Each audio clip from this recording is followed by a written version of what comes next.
इस कार्यक्रम के पुण्यार्जक हैं सूर्य प्रभा, मंगल प्रभा, संध्या, उत्पला, नूतन प्रभा, छाया, मृणालिनी, तरंगिनी, दिव्या, जया, कादम्बिनी, स्वाति, ऋचा, हिमी, गुंजन, दीक्षा, श्रुति, श्रेया, शरण्या एवं समस्त जौहरी नगर मीनपुरी परिवार की ओर से परम पूज्य आचार्य श्री को मन, वचन और काय से कोटि कोटि नमोस्तु नमोस्तु नमोस्तु।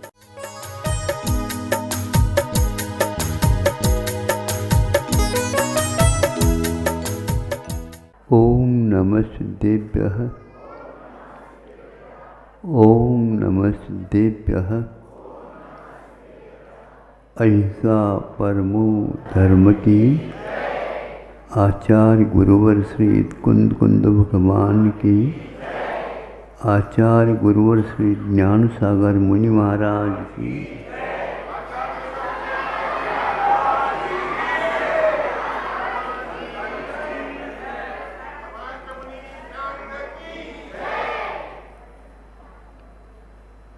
चार अध्यायों का प्रातःकाल विवेचन पूर्ण हुआ।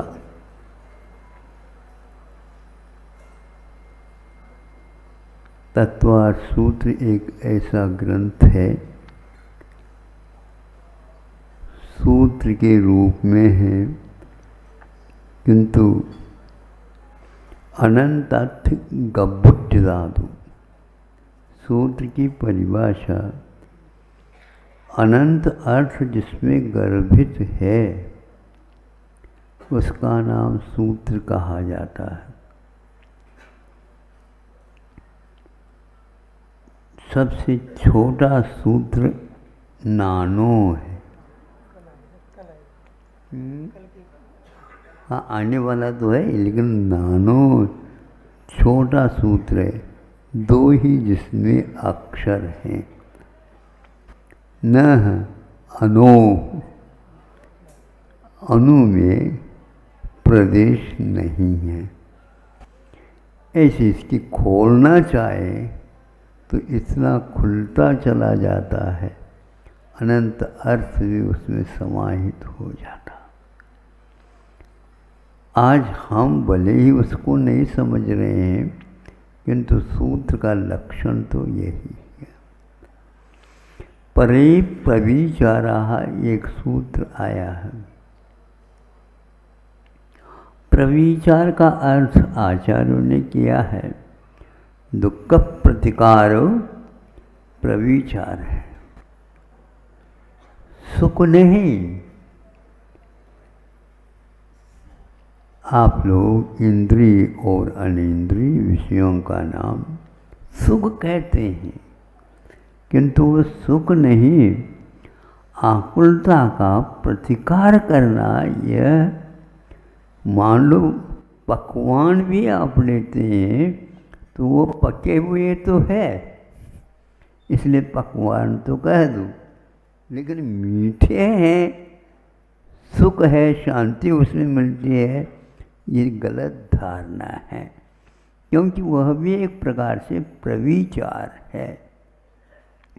पांच इंद्रियों के विषयों का सेवन एक प्रकार से ब्रह्मचर्य के लिए दोष पैदा करने वाला है।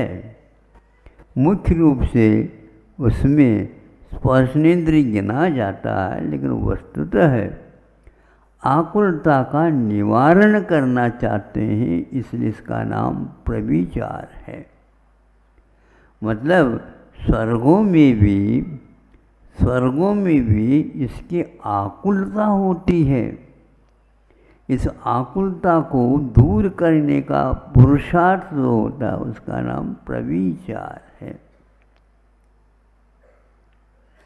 यह सूत्र प्रविचार एक प्रकार से 16 स्वर्ग के बाद जो देव हैं उनके लिए दिया गया है। इससे ठीक होता है कि प्रविचार 16 स्वर्ग तक होता है, फिर बाद अप्रविचार का अर्थ एक प्रकार से प्रविचार का अभाव, प्रतिकार का अभाव। आकुलता का अभाव ऐसा तो नहीं कहा, किंतु अप्रविचार का अर्थ वहाँ पर वेद कर्म की उदीर्णा होते हुए भी वह असह्य नहीं होता, किंतु नीचे के स्वर्गों में असह्य होता है, ये बताया। तो उन अहमिंद्र देवों को यह नहीं होता है।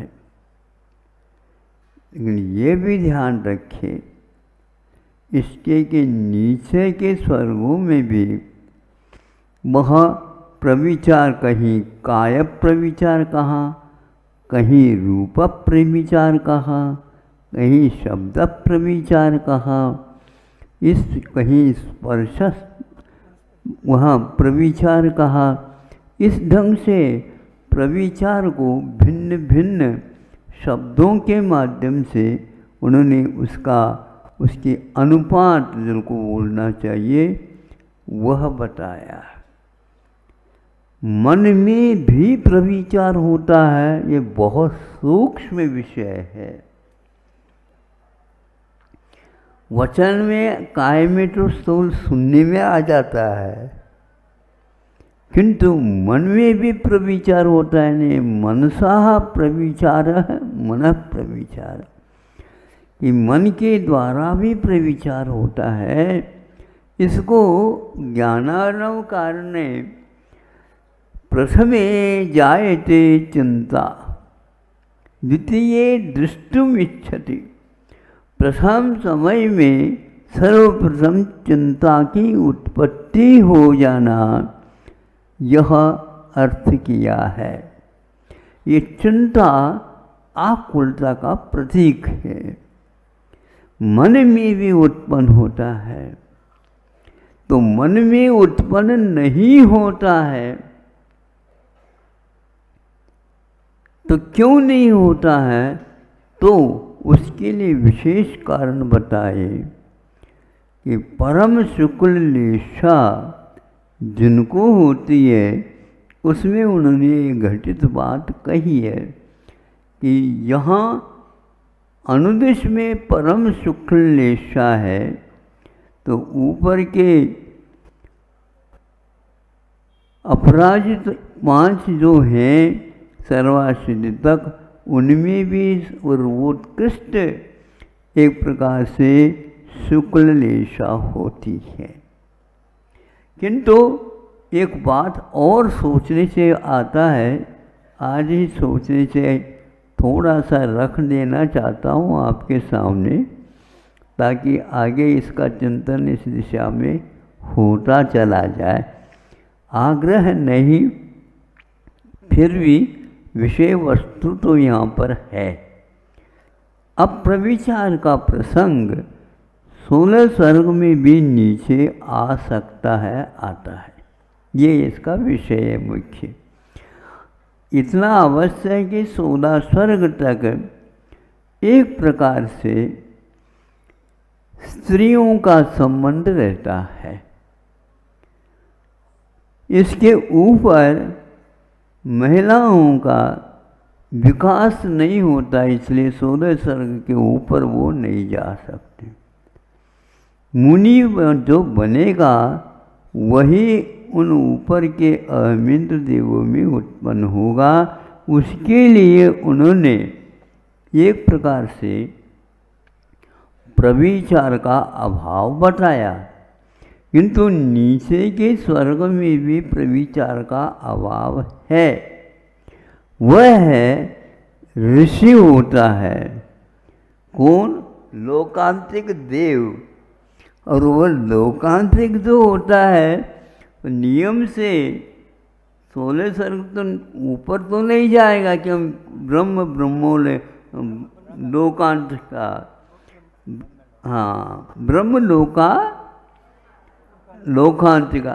तो ये ब्रह्मलोक जो है पंचम स्वर्ग है, उसमें लोकांतिक ऊपर रहते हैं और लोक का अर्थ संसार, संसार जिसका अंत हो गया, पहले से कैसे हो गया, तो वहाँ पर एक प्रकार संसार रचते नहीं हैं। बाकी जितने भी स्वर्ग हैं उनमें संसार मन से, वचन से, काय से रचते हैं, क्योंकि वहाँ पर स्त्रियों का भी संबंध रहता है। इस स्त्रियों के होने के उपरांत भी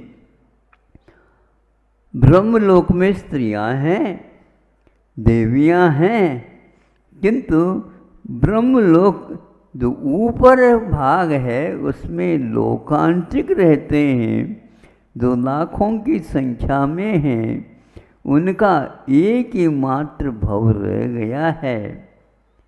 और इसके साथ साथ वे भी स्त्रियों के संपर्क से दूर रहते हैं, इसलिए परे प्रविचारा ये सूत्र इसके साथ जुड़ जाता है।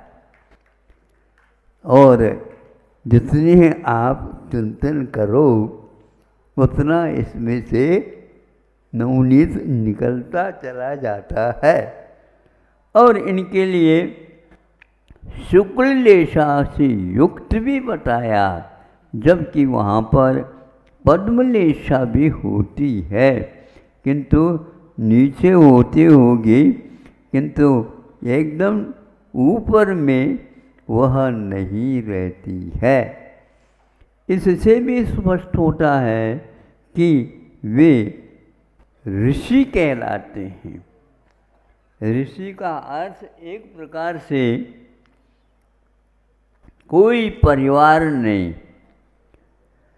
यहाँ तो परिवार हैं और वहाँ पर भी परिवार हैं, ये बात अलग है। वहाँ पर परिवार में विकास नहीं होता और अपने अपने नियोगिनी को लेकर के वे जीवन पर्यंत सागरोपमायु तक वहाँ पर रहते हैं।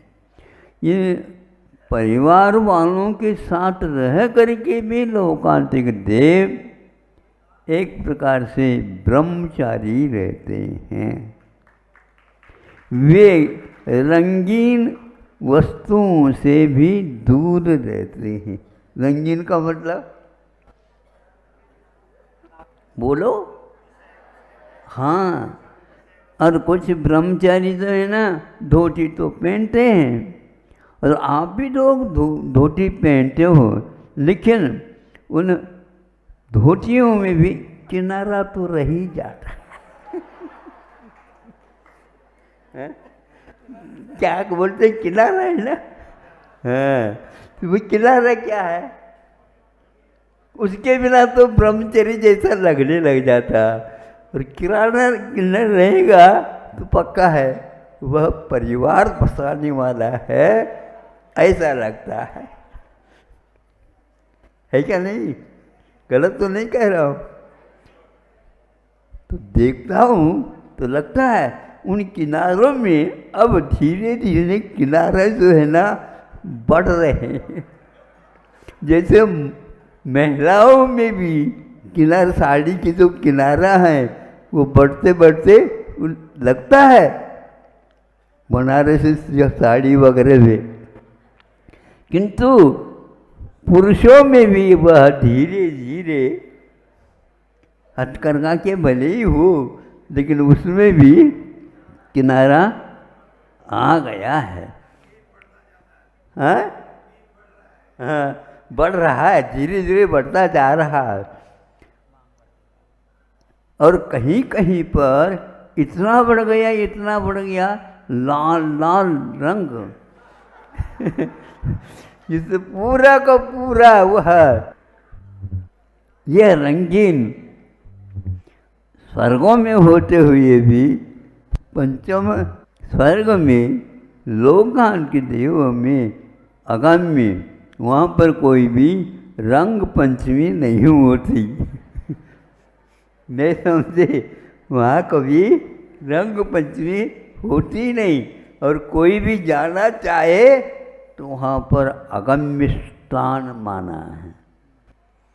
अगम्य स्थान का अर्थ ये है न गम्यते तत्स्थानम, वह स्थान किसी भी प्रकार से प्राप्त नहीं हो सकता, केवल वहाँ पर वह देवर्षि ही रहेंगे।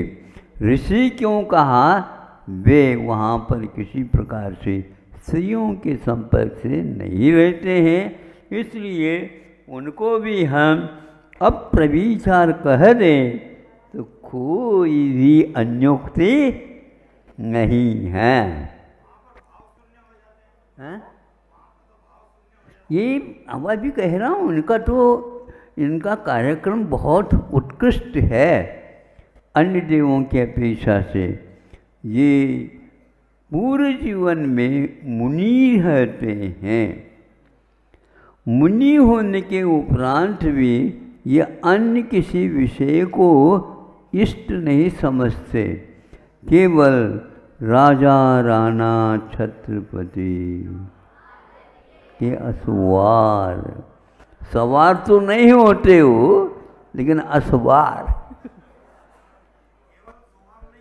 हाँ, अकेले रहते हैं और वे शुद्ध वस्त्र जिसको बोलना चाहिए, रंगीन नहीं, मुकुट इत्यादि भी विशेष नहीं, हो भी वैराग्य परक ही सारा का सारा, और हमेशा हमेशा 12 भावनाओं का चिंतन करते रहते थे।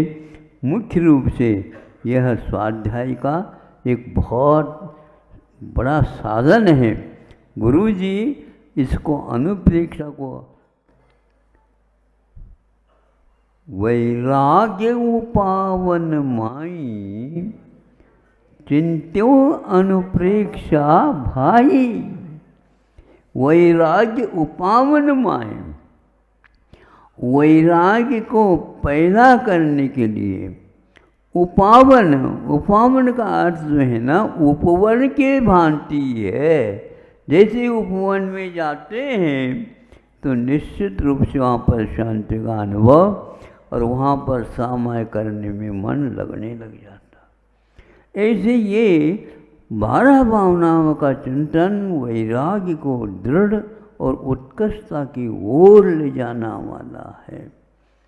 ऐसे लोकांतिक देव वहाँ पर ब्रह्मचारी के साथ रहते हैं, इसलिए उनको देवों में ऋषि तुल्य माना है, उनको देवर्षि कहा है। इसलिए ऋषि लोग तो कभी भी प्रविचार वाले हो ही नहीं सकते।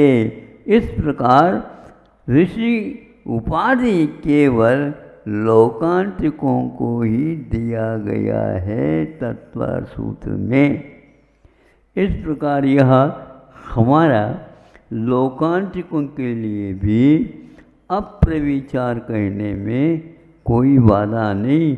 वेद की उदीर्ण होते हुए भी उन्हें अप्रविचार हम कह सकते हैं वहाँ पर, और उनको लेशा की अपेक्षा से शुक्ल लेशा कहा है। और दूसरी देखो, उनकी उम्र वहाँ पर 8 सागर की है बताया है, किंतु अन्य जितने भी वहाँ पर के जो देव है वो उस प्रकार की नहीं है। वो इस प्रकार उस प्रसंग में इनकी विशेषता बताई। इसके अलावा भी ये जितने भी हैं लोकांतिक, वो सारे के सारे एक भवावतारी है और एक ये प्रकार से वे क्या करते हैं,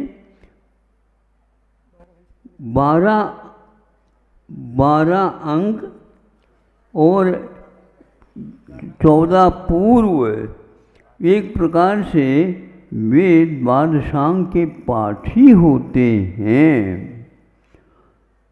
और तत्व ज्ञान की अपेक्षा से उनका अप्रासंगिक जैसा लगता है, लेकिन नहीं, इनका जीवन बहुत शुद्ध। एक और ये आवागमन में ज़्यादा किसी भी प्रकार से रुचि लेते ही नहीं हैं, जबकि इन 16 स्वर्ग तक वाले सब गति वाले होते हैं, लेकिन ये सारे अपने अपने परिवार को लेकर के चले जाते हैं। सुनो तो इनका परिवार लाखों का है, लेकिन सभी एक समान हैं, इसलिए वे अन्यत्र कहीं विहार करते नहीं। लेकिन एक अपवाद है, जब तीर्थंकर घर से बाहर निकलते हैं उस समय आकर के कहते हैं धन्य हो धन्य हो धन्य हो, आपका जीवन धन्य है। प्रभु आपने जो विचार किया है इसका हम सार्थ समर्थन करते हैं और हम चाहते हैं कि इसी प्रकार सब लोग हो। आप धन्य हैं, आपका वैराग्य बहुत ही अच्छा। आज भी वह लौकांतिक देव 12 भावनाओं का चिंतन करते हैं, तो वहीं से वह बाहर निकल कर के आते हैं। लोग कहते हैं ये समूह शरण में नहीं जाते, हमें समझ में नहीं आता।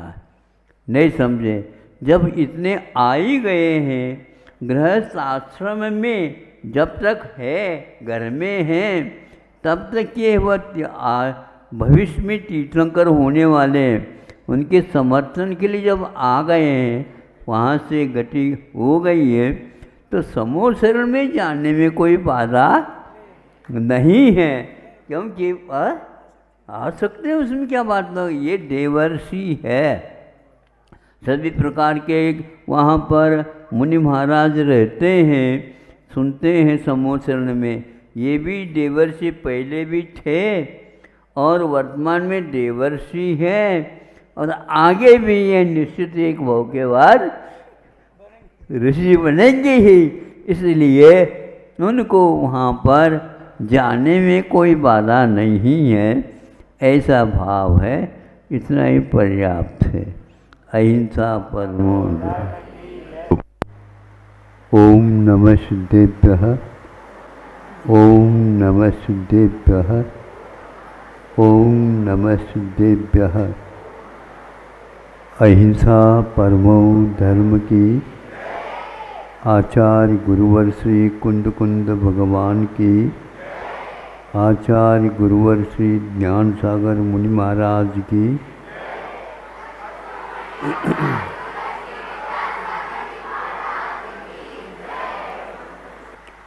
कहीं कहीं पर ये क्रोध, मान, माया और लोभ, ये 4 कषायें हैं। तो क्रोध का क्षमा विपरीत धर्म है। अब हम प्रकर्ष प्राप्त लोभस्य दूरीकरणम शौच। जब लोभ का उत्कर्षण होता है, बढ़ता जाता है, उसको बहुत जल्दी समझ करके सोच करके उसका संवरण करना चाहिए और नीचे की ओर लाने का उद्यम करना चाहिए। उद्यम इसलिए मैं कह रहा हूँ, प्राय करके संयम के लिए उद्यम भी एक शब्द आता है। आज जिस विपरीत क्षेत्र में आप लोग उद्यम के स्थान पर ऊधम करते हो, आप सुन रहे? हाँ, हम कि विपरीत धर्म आपके कर्णेंद्र के लिए, फिर भी आपको सुनना है। मनोयोग के साथ सुनेंगे, अवश्य यह ध्वनि आपके कानों तक आ रही है। वैसे तो आप फ़ोन वगैरह कर लेते हैं, मोबाइल पर सुनते हैं, तो बहुत जहाँ आवाज़ उत्पन्न होती रहती है बरकरार एक एक शब्द एक एक अक्षर आप सुन लेते हैं। यहाँ पर भी वही मनोयोग लगा करके आप इसको ग्रहण करेंगे। लोभ न करें। हाँ, ये एकांत नहीं है। यदि लोभ अच्छे क्षेत्र में करते हैं तो आप लोग बहुत जल्दी सफलता प्राप्त कर सकते हैं।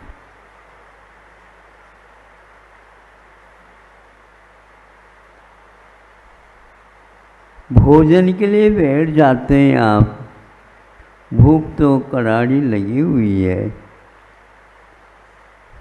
किंतु आप दो व्यक्तियों का निरीक्षण करना अनिवार्य होता है, क्योंकि यहाँ पर उस ग्रास का निदान होता है। निदान का मतलब वो मीठा है, तैपरा है, कड़वा है, कछायला है, आदि आदि।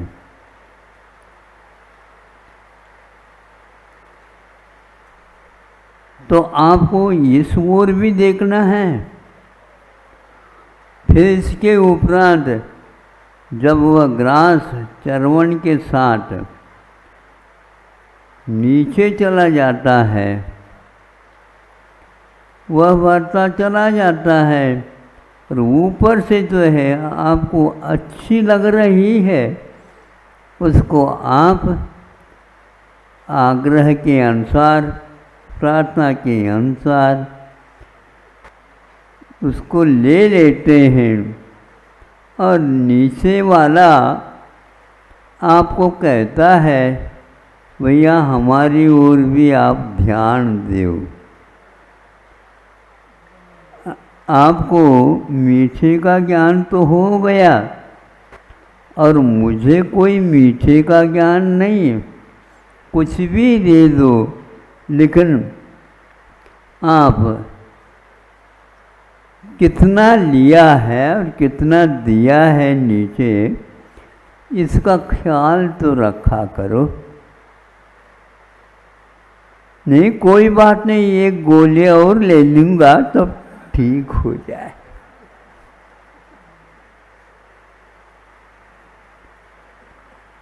क्योंकि शरीर तो शरीर है, अविनाशी है ही नहीं। इसलिए भस्मीभूतस्य देहस्य पुनरागमनम कुतः है। यह भस्म होना है एक दिन, इसलिए पुनः मिलना तो है ही नहीं। तो अच्छे ढंग से घी को खाया जाता है प्राय करके, लेकिन वो चारवाक मत वाला घी को खाने के स्थान पर पिबेत का पी लेना चाहिए। गलती न करियो।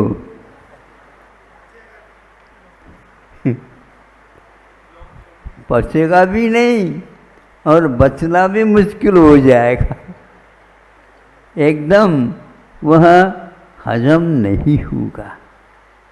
अनुपात से यदि लेते हैं तो वह गुणकारी है। अनुपात का अर्थ यह है, मिल रहा है ले लो, नहीं, आप अपने हाथ से अनुपात निकालो, मुझे कितना लाभप्रद है ऐसा। इसलिए परोसने वालों को भी ध्यान रखना चाहिए और जिसे परोसा जा रहा है उसको भी ज्ञान नहीं, ध्यान अच्छे ढंग से रख लेना चाहिए। अतिमात्रा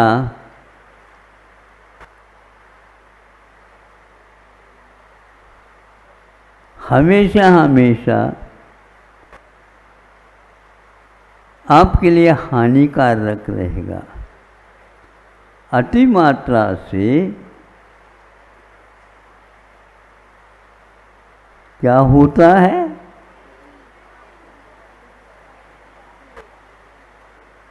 अति मात्रा से यदि भोजन कर लेते हैं या और कुछ भी कर लेते हैं तो वहाँ एक कुफत हो जाता है, आपके लिए हानिकारक होता है।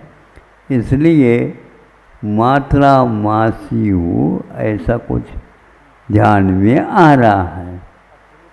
किंतु एक प्रकार से माँ इस बात को समझती है कितनी इसकी उम्र है, कितनी इसकी भूख है, पाचन शक्ति की क्या दशा है, समझती है।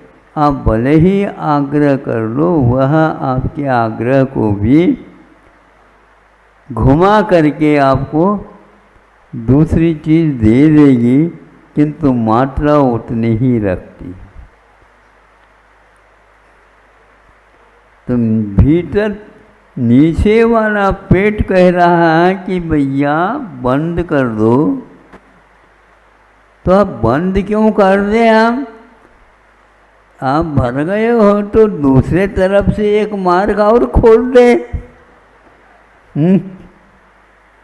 पेट के बाहर से। होता ऐसा ही है आजकल। कोई व्यक्ति कंठ का बीमारी हो गई उसको, तो फिर वहाँ से न लेकर के भोजन नीचे नली की व्यवस्था, नली की का मतलब नाली की व्यवस्था उसको धो नहीं सकते। ये हाल हो रहा है। पहले उसको निकाल देते हैं। मतलब भोजन बरकरार रखना चाहिए, उनका ये उद्देश्य है। उपवास की, अवमोदर की, रस परित्याग की, ये कोई चीज़ ही नहीं इस युग में।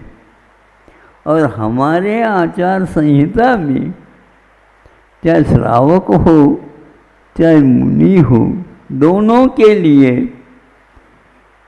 अनुपात बताया गया है।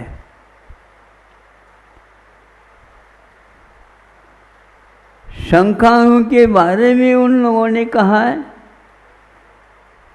लघु शंका, दीर्घ शंका के लिए जाऊं क्या नहीं जाऊं, और भोजन के लिए उठना है। और कुछ भूख कम सी लगी है, भोजन के लिए उठूं क्या नहीं उठूं, मत उठो, ये कहा है। तो आप लोग क्या करते हैं? मेहमान आए इसलिए उनके साथ तो हमें भोजन तो करना ही होगा, और हमारे जल्दी उठेंगे तो उनको भी जल्दी उठना पड़ेगा। इसलिए अब क्या करें? नहीं, मेहमान को कह दो थोड़े से आज स्वास्थ्य में गड़बड़ी है, इसलिए मैं अभी इस समय भोजन नहीं कर सूँगा, मैं बैठ जाऊँगा, आपको परोसता रहूँगा। ये आवश्यक है। जो चीज़ हानिकारक है जानते हुए भी उसका सेवन यदि हम करते हैं, हमसे बढ़कर के कोई अविवेकशील मनुष्य नहीं है। क्योंकि विवेक और अविवेक का मैं इसलिए प्रयोग कर रहा हूँ, इसका क्षीर नीर विवेक के लिए कहते हैं ना, उसी प्रकार इसका अर्थ निकलता है। वेद विज्ञान और सामान्य ज्ञान में बहुत अंतर होता है। इससे हम अपने जीवन को शांतिपूर्वक जी सकते हैं। पच रहा है, यह नहीं पच रहा है, ये ज्ञान नहीं करते हैं तो कैसा होगा। इसके बारे में कई स्थानों पर ये लिखा कि जिसको आहार विहार और निहार का बोध नहीं रहता, वह व्यक्ति कभी भी मुनि नहीं बन सकता। और यदि मान लो कोई आपके आग्रह करके मुनि बनाना चाहे तो मैं तो आप लोगों को आशीर्वाद नहीं दे सकता, क्योंकि यह अभ्यास पहले अनिवार्य है। यदि आपको वह पच नहीं रहा है, रुच नहीं रहा है, स्वाद नहीं आ रहा है, महाराज रस वगैरह ले लें तो स्वाद आएगा, गलत बात है ये। यदि आप ज़्यादा लेंगे मात्रा में या रसों की मात्रा प्रतिदिन लेते चले जाएंगे तो वह पचेगा नहीं बल्कि बचेगा, अजीर्ण होगा। गोली ले लेंगे, गोली ले लेंगे, औषध ले लेंगे, फाकी ले लेंगे, उससे वह काम ठीक नहीं चलेगा। ये पहले ठीक कर दो। आचार्यों ने इसीलिए बाह्य 6 प्रकार के तप बताए, आभ्यंतर 6 प्रकार के तप बताए, और ये हेतु दे दिया आभ्यंतरस्य तपसा परिभ्रूमणार्थम, बाह्य तपों की व्यवस्था भीतरी तपों की विकास के लिए रखे हैं। यदि इनको गौण करते तो 6 ही तप रह जाते हैं। कर्म निर्जरार्थम तप्यते तपः, कर्मों के निर्जरा के लिए तप किया जाता है नहीं, कर्मों के निर्जरा के साथ साथ वह आभ्यंतर तप के लिए कितना उपकारक है ये देखना आवश्यक है। हाँ, इतना अवश्य है बाहरी तपों की मात्रा बढ़ न जाए। बढ़ाने में आप उसको भी बढ़ा दें, उसको इस ढंग से मत बढ़ाओ। संतों ने इसके लिए सूत्र लिखा है, तद्व्रत माचरितव्यम यत्र शरीर मनसी न विकृतिम याति, विकृति को प्राप्त नहीं करते हैं, क्योंकि मन भी प्रशस्त बना रहे और तन भी प्रशस्त बना रहेगा तो वह व्रत अपने लिए व्रत माना जाता है। तद्व्रत आचरितव्यम यत्र न अकुशलम, यदि शरीर और मन में अकुशलता मिल जाती है तो छोड़ देना चाहिए, ये कहा है। लेकिन हम लोभ के लिए अब ये इनको बता दो, ये सूत्र का पाठ करने से एक उपवास का फल मिलता है। ऐसे करें हम, सूत्र पाठ का अखंड पाठ रखा जाए। क्या? हाँ, उपवास करने की कोई आवश्यकता नहीं, किंतु उसका माथा गरम होगा। अब उसको ठंडा करना बहुत कठिन है, बर्फ लगा दो कुछ नहीं होगा उससे। इसलिए आप अति मात्रा में वचन प्रयोग न करिए। अति मात्रा में आप चिंतन न करिए। आज के बच्चे कोचिंग सेंटर जाते हैं, माता पिताओं का इसके लिए आग्रह रहता है, बेटा कोचिंग सेंटर को भी जाना है और नंबर उससे ज़्यादा बढ़ेंगे आप। वो लोभ में आ जाता है लड़का, और विद्यालय भी जाता है।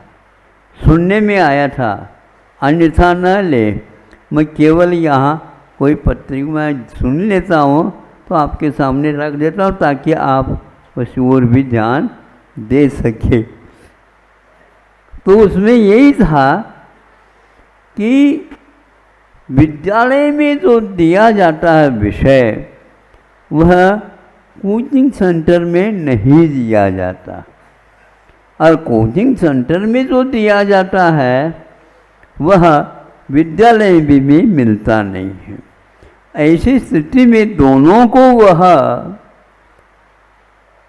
हाजिरी दे देता है, उसका माथा गर्म हो जाता है।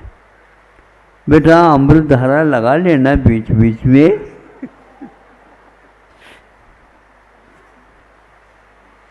केवल अमृत धारा लगाने मात्र से माथा अब गर्म का ठंडा हो नहीं सकता।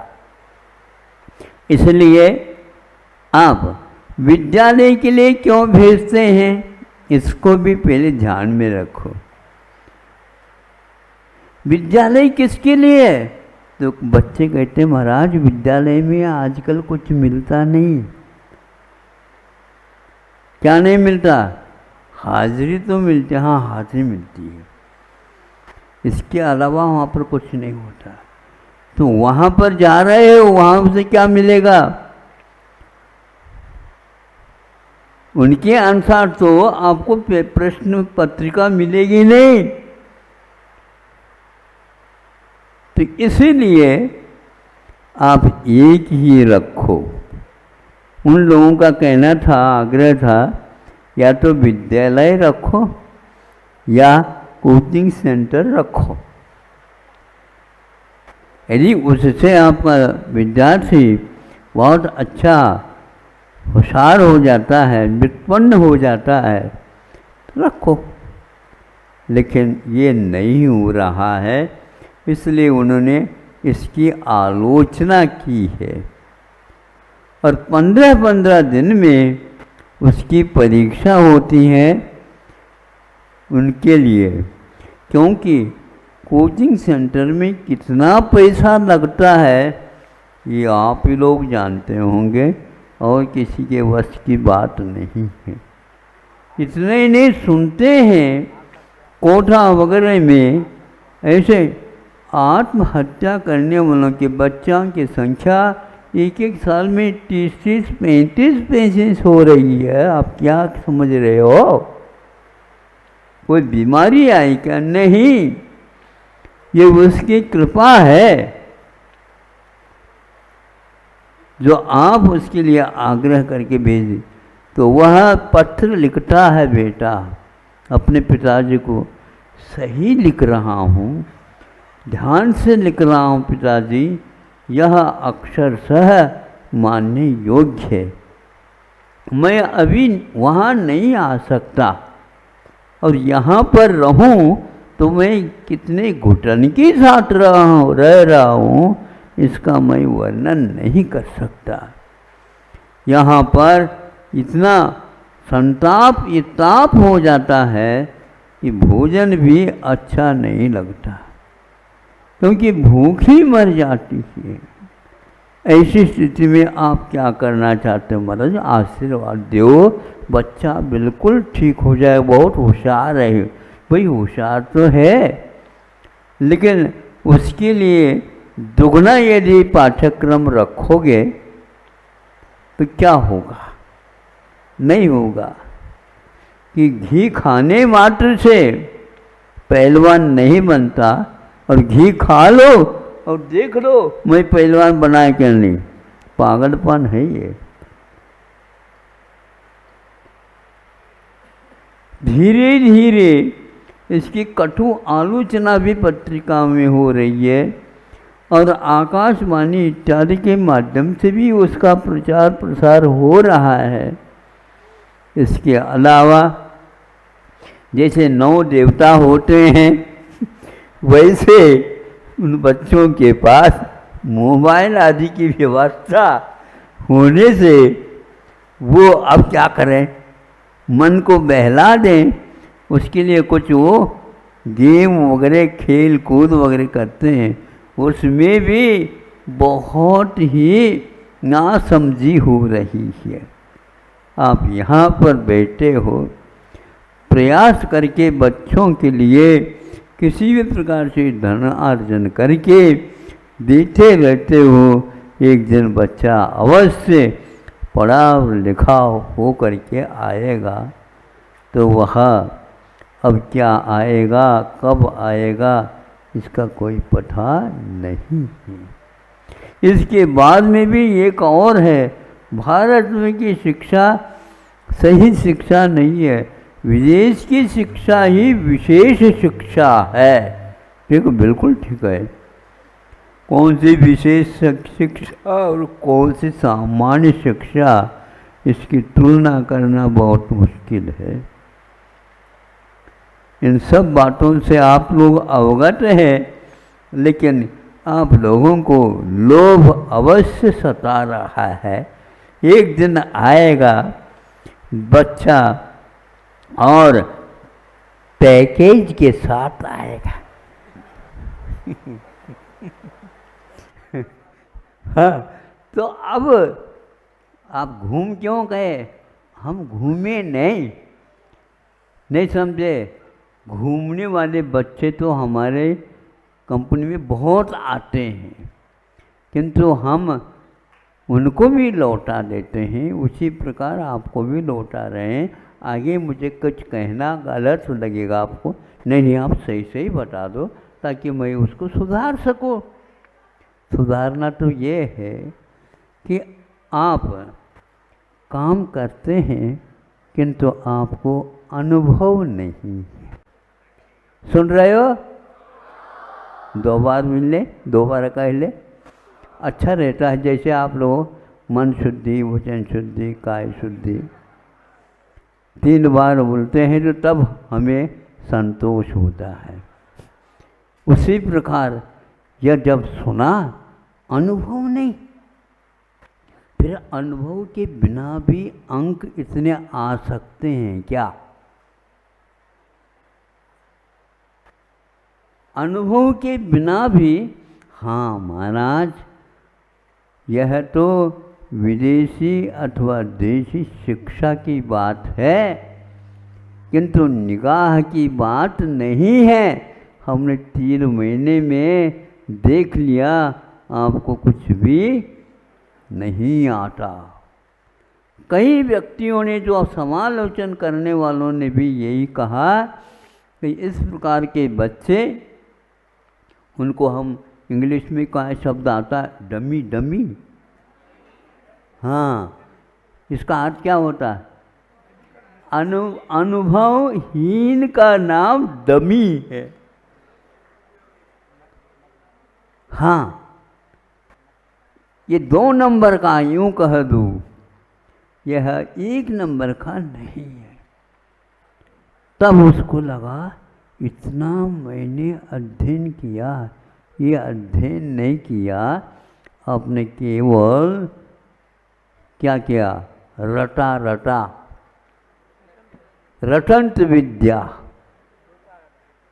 टोटा रटन जिसको बोलते हैं। टोटा बहुत राम राम राम राम राम राम बोलता है, राम राम राम जल्दी बोलो तो क्या होगा? मरा मरा मरा मरा।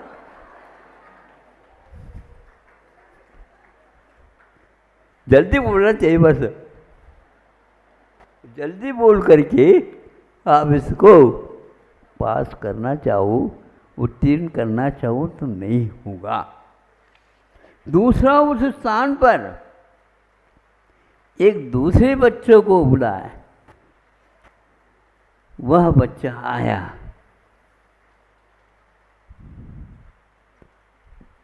कितनी बार आपने परीक्षा दी है बताओ? आप पूछो नहीं। क्यों पूछना तो है? आपको प्रश्न पूछना है, मैं प्रश्न का उत्तर दूंगा। क्या चाहते हैं आप हमसे? काम चाहते हैं, लेकिन हम आपको बताते हैं इतने पैसे तो हम राशि देंगे और इसका विकास भी करते चले जाएंगे। आपको यदि पसंद है, हाँ हाँ बिल्कुल मुझे पसंद है, फिर बाद में उसने तुलना की इसके अंकों की और इसकी पद्धति की और उसकी पद्धति की। इसको भी वह राशि बढ़ाते बढ़ाते जा रहे हैं। एक दिन पूछा, क्या पूछ रहे हो? हम ये पूछना चाह रहे हैं आपने कहाँ से पढ़ाई की है? कहाँ से पढ़ाई? विद्यालयों से जो मिलते हैं वही पढ़ाई? नहीं, विशेष आपने पढ़ाई की है। कौन सी पढ़ाई की है बताओ? उसने कहा 16 बार हमने सीए की परीक्षा दी।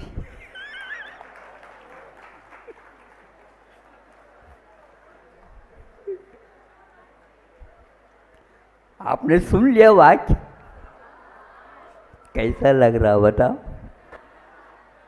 हाँ, मैं इसका समर्थन करता हूँ, क्योंकि यह स्पर्धा वाली जो परीक्षा है, यह परीक्षा एक प्रकार से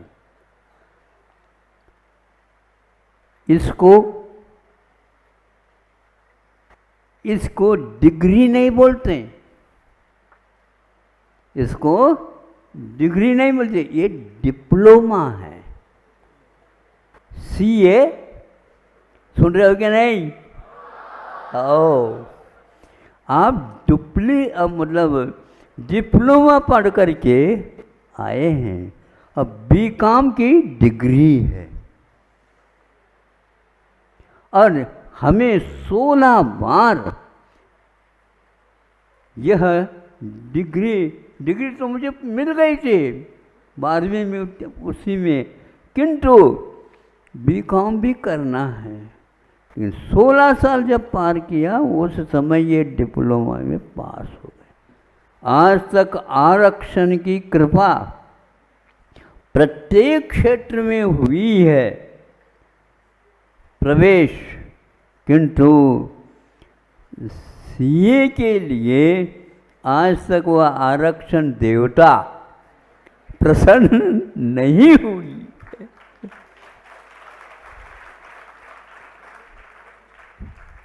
किंतु उसके लिए 16 साल निकालना पड़ा।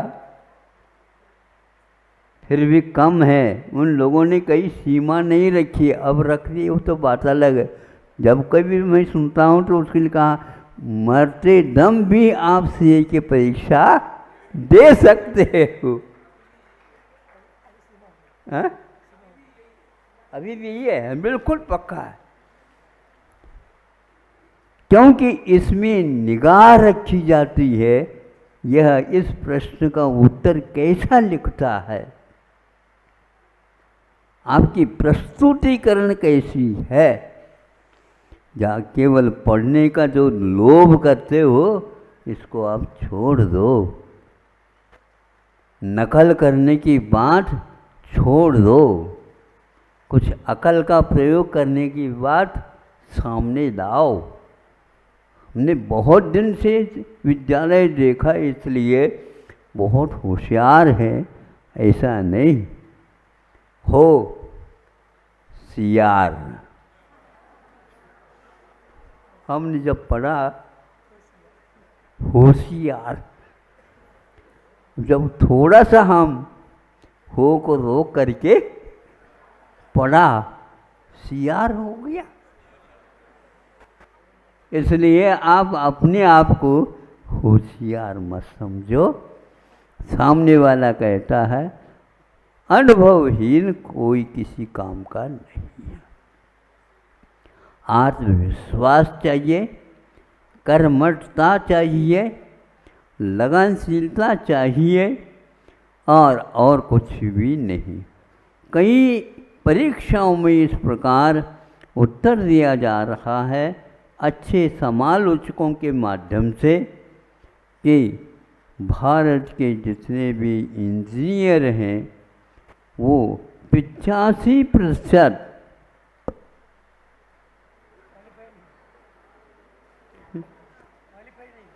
सुनो, क्वालिफाई के बिना एजुकेशन कैसे है महाराज, ये बताओ।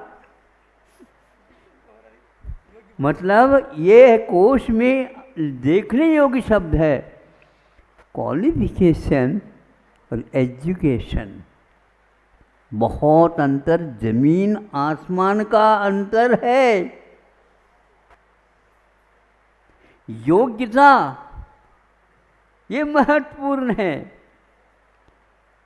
भव्य और अभव्य में क्या योग्यता है, दोनों के पास ज्ञानावरणी, दर्शनावरणी, मोहनी आदि सारे कर्म हैं, लेकिन एक के पास योग्यता है नष्ट करने की और एक के पास नष्ट नहीं करने की है। इसलिए जो नहीं करता नष्ट, उसके लिए योग्यता है ही नहीं, इसलिए उसको अभव्य घोषित किया है। अयोग्य जिसको बोलते हैं, होनहार नहीं। अभव्य का अर्थ क्या होता है, भवितुम योग्य है न इति अभव्य है, ये इसका अर्थ निकलता है। समय आपका हो गया है, समय की ओर देखना चाहिए। आप लोग घड़ी तो हाथ में बांधते हैं लेकिन उसकी ओर निगाह नहीं रखते। एक ने भी देखा नहीं ऐसे, किंतु मुझे हमारे सामने रखा हुआ है, इसका अपना महत्व है। ज़्यादा मैं कहना नहीं चाहता हूँ, किंतु आपको सोचना चाहिए। केवल उस सुभाष चंद्र ने जो पत्र लिखा था अवश्य आप पढ़िए और साहस रखिए कि कैसा उन्होंने उस समय में, जिस समय में स्वतंत्रता मिलने को थी, उस समय में यह उन्होंने अपने भावों की अभिव्यक्ति की थी। बहुत अच्छा। ऐसे माता पिताओं के संस्कार हमेशा हमेशा इस गांव को नहीं, शहर को, नगर को नहीं, किंतु वहाँ सभी प्रांत और सभी राष्ट्र को उन्नत करने में कारण है। था महावीर भगवान ऐसे नहीं बने थे नकल करके। ध्यान रखो, महावीर भगवान अपनी अकल लगा करके ऐसा किया और वह 3 लोक के नाथ बने। धन्य है ऐसे तीर्थंकरों को और उस परंपरा को जो आज कम से कम हम उसको सुनने, पढ़ने और उसके द्वारा जो संकेत दिया गया है उसके अनुसार उस पथ पर चलने के लिए थोड़ी क्वालिफिकेशन जिसको बोलते हैं प्राप्त हासिल करो, पर्याप्त हो जाएगा। और अपने बच्चों के ऊपर भी निगाह रखो, किंतु टेलीफोन से नहीं और मोबाइल पर नहीं और वैसे ही देख करके नहीं, कुछ समय दिया करो और उसके ऊपर सिर के ऊपर हाथ फेरा करो कि उसमें ऐसे संस्कार आ जाए। अहिंसा परमो धर्म।